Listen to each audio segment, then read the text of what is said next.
में जो कुछ हो रहा है या फिर कतर पर हमास के ठिकानों पर जो हमला किया गया इजराइल की तरफ से, उस पर पाकिस्तान ने बोला है। दुनिया का करीब हर देश कतर पर इजरायली हमले की निंदा कर रहा है। हालांकि कुछ देश ऐसे हैं जो ज्यादा ही गुस्से में हैं। इनमें भुक्तभोगी कतर के अलावा पाकिस्तान कतर को इजरायल के खिलाफ सैन्य कार्रवाई के लिए उकसा रहे हैं। उन्होंने मुस्लिम देशों से कहा है कि आप इजरायल के खिलाफ अगर अब भी चुप रहे, अब भी कुछ नहीं बोले, तो ये सोचने की गलती मत करिएगा कि वो आप सुरक्षित रहेंगे। मतलब आपके ऊपर खतरा मंडरा रहा है। ख्वाजा आसिफ जो है वो कहते हैं कि आर्थिक रूप से कमजोर देश, अब इन्होंने भारत का इसमें जिक्र कर दिया कि आर्थिक रूप से कमजोर देश वो अपने लिए बता रहे थे, लेकिन दृढ़ सरकार और अल्लाह की कसम बहादुर पेशेवर सशस्त्र बलों के साथ पाकिस्तान अपने से 5 गुना बड़े भारत से टकराया।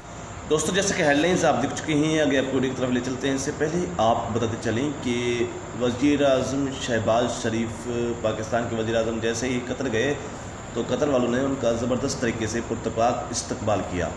उसके बाद अब ये भारत को इस वक्त मिर्चें लग रही हैं कि ये क्या हो रहा है।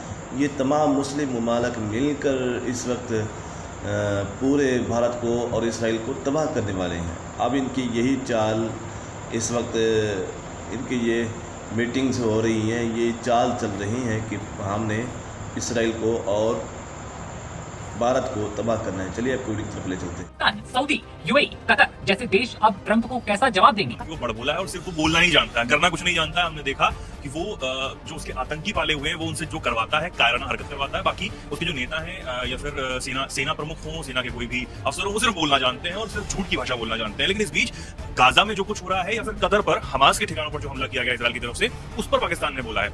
अब इसमें दिलचस्प बात यह है कि ये सब सिर्फ बोल रहे हैं, किसी की हिम्मत ये नहीं है कि इजराइल को जाके स्ट्राइक करने की बात की जाए। लगातार कंडेम किया जा रहा है। मुस्लिम देशों को एकजुट करने की बात अब की गई है पाकिस्तान की तरफ से, उस पाकिस्तान की तरफ से जो किसी का सगा नहीं। राजधानी में हमास अधिकारियों की बैठक पर बम गिराए गए। इजरायली हवाई हमले में 6 लोग मारे गए। दावा ये भी है कि ट्रंप प्रशासन ने ही इजराइल को हमला करने की मंजूरी दी। मतलब इजराइल ने जो कतर में बम गिराए उनमें ट्रंप का हाथ हो सकता है। सवाल ये भी है कि अमेरिका से भरोसा खत्म होने के बाद क्या मुस्लिम देश चीन का दामन थामेंगे? क्या चीन के साथ मिलकर अमेरिका के खिलाफ अब रची जा रही है कोई बड़ी साजिश? पाकिस्तान, सऊदी, यूएई, कतर जैसे देश अब ट्रंप को कैसा जवाब देंगे? दरअसल कतर की राजधानी दोहा पर इजरायली हमले के बाद बवाल मचा है। दुनिया का करीब हर देश कतर पर इजरायली हमले की निंदा कर रहा है। हालांकि कुछ देश ऐसे हैं जो ज्यादा ही गुस्से में हैं। इनमें भुक्तभोगी कतर के अलावा पाकिस्तान, सऊदी अरब, संयुक्त अरब अमीरात और तुर्की भी हैं। ये सभी देश कतर को इजराइल के खिलाफ सैन्य कार्रवाई के लिए उकसा रहे हैं। हालांकि कतर अभी जुबानी कार्रवाई के लिए तैयार दिख रहा है। ऐसे में सवाल उठता है कि क्या कतर पर इजरायली हवाई हमले का मुस्लिम देश जवाब देंगे? ये भी है कि ये जवाब सैन्य होगा या कूटनीतिक।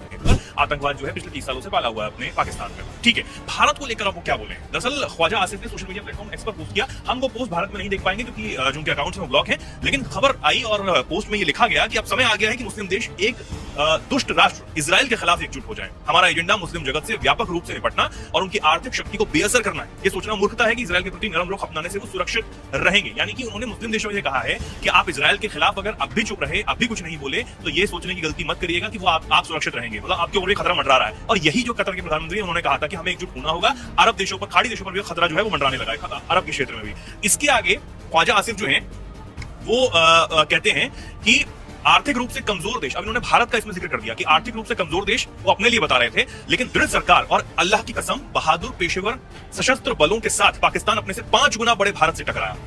अब वो ये तो बता गए, लेकिन ये भूल गए कि वो टकराने के बाद चकनाचूर कौन हुआ था, यानी कि पाकिस्तान की क्या हालत हुई थी। अब वो ये दिखाना चाहते थे कि पाकिस्तान की तरह जो है वो मुस्लिम देशों को आगे आना चाहिए, मुस्लिम देशों के लड़ना चाहिए। पाकिस्तान ने तरफ से लड़ाई की। बात कतर के जवाब की। कतर के प्रधानमंत्री शेख मोहम्मद बिन अब्दुल रहमान अल थानी ने नेतन्याहू को चेतावनी देती है। CNN के साथ बातचीत में कतर के प्रधानमंत्री शेख मोहम्मद साहब ने कहते हैं कि हमले के दिन सुबह में गाजा के बंधक बनाए गए एक बंधक के परिवार से मिला।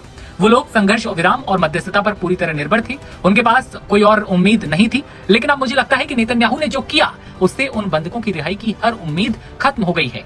कतर और मिस्र गाजा में संघर्ष विराम की मध्यस्थता की हर कोशिश में शामिल रहे हैं, लेकिन हमले के बाद कतर के प्रधानमंत्री ने साफ इशारा कर दिया है कि इजराइल ने जो किया है उसका खामियाजा तो भुगतना पड़ेगा ही। जिन मुस्लिम देशों को इकट्ठा करने की आप बात कह रहे हैं, आपको याद होगा सोनम, हम ही चर्चा कर रहे थे जब असीम मुनीर ये कहते थे कि अगर बांध भारत बना देगा सिंधु नदी पर तो हम मिसाइल मार देंगे और परमाणु छोड़ देंगे तो आधी दुनिया खत्म हो जाएगी। तो वो आधी दुनिया में क्या वो अरब देश को खत्म नहीं करने वाले थे, उनको बचा लेते। तो ये बहुत हंसी भी आती है पाकिस्तान की उल जलूल बातों पर और तरस भी आता है कि क्या किया जाए ऐसे देश को जो ना, जिसके पास, वो खुद ही बोल रहे हैं ना, आर्थिक संकट वाली बात तो खुद ही बोल रहे हैं कि आर्थिक रूप से कमजोर देश है पाकिस्तान। तो इतना वो कमजोर देश है कि वहां पर जैसे कि वीडियो आप देख चुके हैं कि इस वक्त भारत में हलचल मची हुई है, क्योंकि कतर में जैसे ही वज़ीर आज़म शहबाज शरीफ पहुंचे तो उनका ज़बरदस्त तरीके से पुरतपाक इस्तकबाल किया गया। उसके बाद अब भारत में ये हलचल मची हुई है। अब भारतीय सहाफ़ी, भारतीय एंकर यही कह रहे हैं कि पाकिस्तान और दीगर इस्लामी ममालिक मिलकर ये इसराइल और भारत को तबाह करने के चक्कर में है। अब आन करीब ये भारत को तबाह कर देंगे। अगर आपको हमारी इस तरह की वीडियो अच्छी लगती है तो हमारे चैनल को सब्सक्राइब ज़रूर करें और घंटी के बेल आइकन को भी ज़रूर दबाएं।